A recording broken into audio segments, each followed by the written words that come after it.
नहमदुहु व नुसल्ली अला रसूल करीम अम्मा बाद। पश्चिम बंगला का पीर फुरफुरा दरबार शरीफ मुजद्दिदिया जवान पीर अबू बकर सिद्दीक रहमतुल्लाह अलैहि का संगठन ऑल इंडिया मुजद्दिदिया मिशन सर्वधर्मों सम्मेलन कमेटी के सदस्यों हैं हम। इसके अलावा सर्वभारतीय जातीय कांग्रेस नेशनल इंडिया गठबंधन पश्चिम बंगला राज्य कांग्रेस कमेटी के सदस्यों हैं हम। हिंदू मुस्लिम सिख ईसाई जैन क्रिश्चियन आदिवासी दलित हम सब हैं भाई भाई। मजहब नहीं सिखाता आपस में बैर रखना। हिंद है हम, ये वतन है हमारा। इसीलिए तो कहते हैं इंडिया गठबंधन सरकार नरेंद्र मोदी साहब के शासनकाल एनडीए सरकार के शासनकाल में सारा जमाना सुधर जाएगा, लेकिन ये भारतीय जनता पार्टी मौजूदा शासक दल के जो नेता और लीडर मंत्रियां हैं, इनकी आदतें नहीं सुधरेगा और नहीं बदलेगा। इसलिए कि बचपन से तो झूठ बोलते आए हैं और अभी भी झूठ बोलते हैं। इन्होंने झूठ के सिवा सच बोलना सिखा ही नहीं है।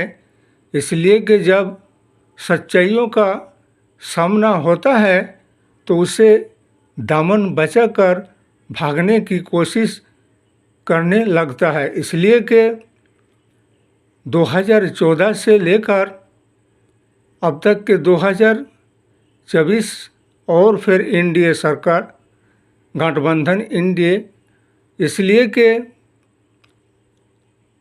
विदेशों से काला धन वापस लाएंगे, वो भी एक झूठ निकला।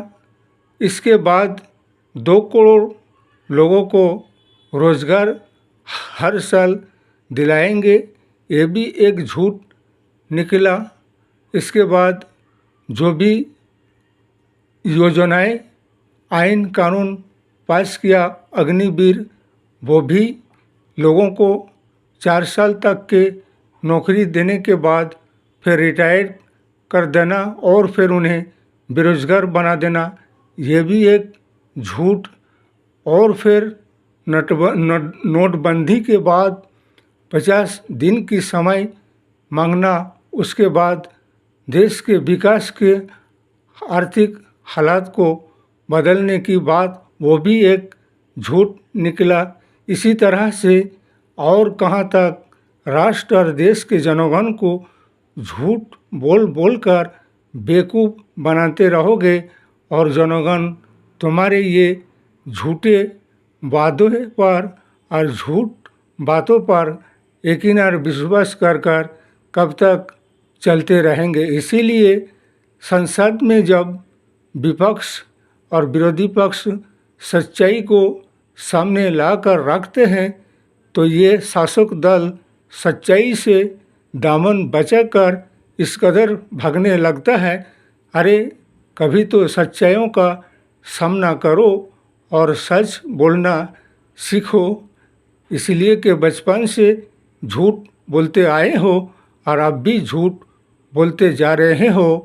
इसीलिए कि जब संसद में चर्चा होता है, जैसे कि बेरोजगारी के बारे में दामन बचाकर भागने लगता है, उस पर कोई बहस चर्चा ना कोई जवाब देता है शासक दल।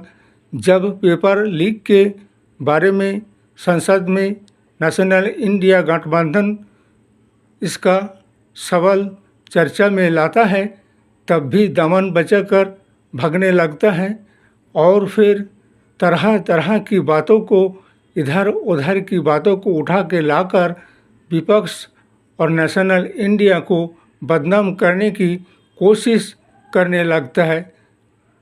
जैसे कि स्वाधीनता आज़ादी के बाद से जो भारतवर्ष के संविधान और आइन कानून रचाया और बसाया था डॉक्टर बाबा साहेब भीमराव अम्बेडकर ने, और उनके साथ महात्मा गांधी, जवाहरलाल नेहरू, सरदार वल्लभ भाई पटेल, सारे बहुत से ऐसे नेता व लीडर के मौजूदगी में ये सारे आइन कानून संविधान भारतवर्ष के लिखा गया और सबको समान अधिकार और मान्यता दिया गया। लेकिन उस वक्त इनके नाथूराम गोडसे, सावरकर और फिर आरएसएस और बीजेपी वालों ने संविधान के विरोधिता किए थे।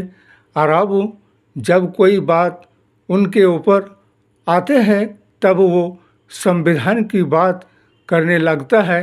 जब दूसरे के ऊपर की कोई बात आता है उस वक्त उनको संविधान और संविधान के आइन के कानून के याद नहीं आता है, और अपने ऊपर बात आने पर उन्हें संविधान की याद आता है। और ये भी अच्छी बात है, चलो तुम्हारी ज़बान से अगर संविधान की बात तुम करने लगते हो तो हमें तो लगता है कि तुम संविधान के भक्त बन रहे हो।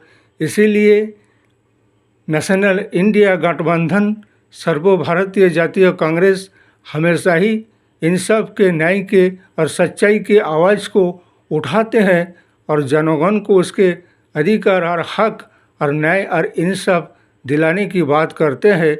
इसीलिए अब तक तुमने जो भी वादे किए हैं, एक भी वादे को पूरा कर नहीं दिखा सका और लोगों को बेवकूफ़ बनाते रह गए। इसलिए सारे जनगण से 130 करोड़ भारतवर्ष के जनसाधारण से ही कहना है कि आने वाले समय में नेशनल इंडिया के सरकार को बनाइए और ऐसे जुमलेबाज, झूठे और फेक डायलॉग और भाषण देने वाले, झूठ बोलने वाले झूठे सरकार को हटाइए। इस वीडियो को ज़्यादा से ज़्यादा लाइक दीजिएगा, शेयर कीजिएगा, सब्सक्राइब दीजिएगा।